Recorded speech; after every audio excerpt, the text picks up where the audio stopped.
Hey, welcome back to my channel. If you are new here, my name is Honor and I really like talking about music. Today I'm going to tell you my thoughts on the much anticipated new album from British legends Arctic Monkeys, Tranquility Base Hotel and Casino. Now, I myself am a huge Arctic Monkeys fan. I absolutely love every phase they've been through, and when I saw the promos and visuals for this next album, I was so intrigued and excited. It was leaked a couple of days early, but I wanted to wait till the official release to listen to it just out of respect for the band, but I couldn't escape people talking about it on Twitter, and it was all rather negative, so I was a little bit worried. I'll admit, the first time I listened to it, I was like,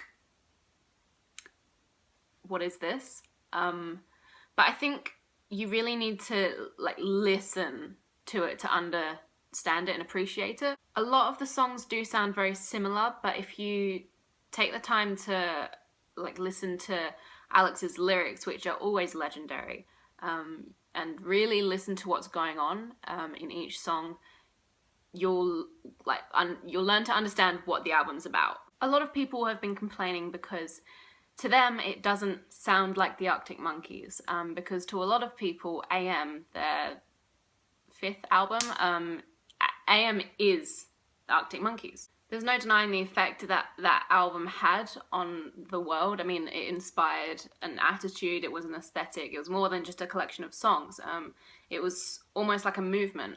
So I do understand where people are coming from, because I don't want to let that go either. That AM is such an iconic piece of art. But I mean, if you look back to their first album and compare it to, I don't know, Suck It and See, their music is always evolving. It's constantly changing. So you can't expect this new album to be exactly like what they've been doing. I mean, Alex is 32 now. You can't expect him to be making songs like I Bet You Look Good on the Dance Floor, because that whole album encapsulated this idea of youth and, you know, growing up in the north of England and that whole feel.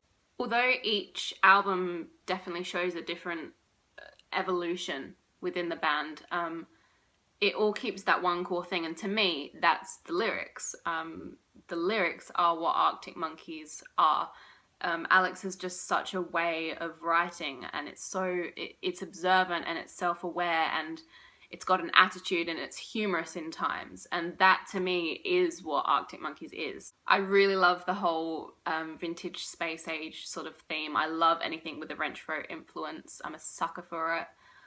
There's a lot of Bowie-esque sounds going on, and there's a lot of references to science fiction and outer space, and I think they've really nailed the theme on this album. A lot of people are upset at the lack of guitars on this album. The guitars are there, you just have to listen for them. They're not as prominent, so therefore the album relies on bass and piano to propel it forward. Nicholas O'Malley does some great work on this album. 4 out of 5. The bass line on that is just killer. It shines through. So good. My favourite song off this album has got to be Golden Trunks. I just found this song so interesting. The guitar and piano at the beginning is just such a dreamy mix, and it's just a very unique sound. I love it. Is this their best album yet? In my opinion, no. There is a lot of stuff I'm not really jumping for joy over.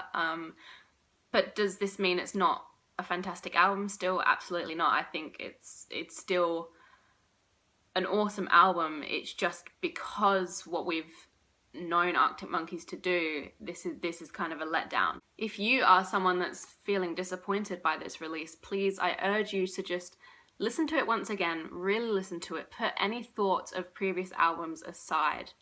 And I mean, if you still don't like it after that, that's okay. I mean, everyone is entitled to their own opinion, and let's not bash anyone for having a different opinion. I've been seeing a lot of that in people's comments, and it's not necessary. Music is subjective. We can just, yeah. Don't be shy, leave a comment down below. There is no greater joy in life to me than connecting with people about music, talking about music. You can also get in touch with me over Instagram or my brand new Facebook page. Everything will be linked down below. I hope you have a great week, and I will see you next time.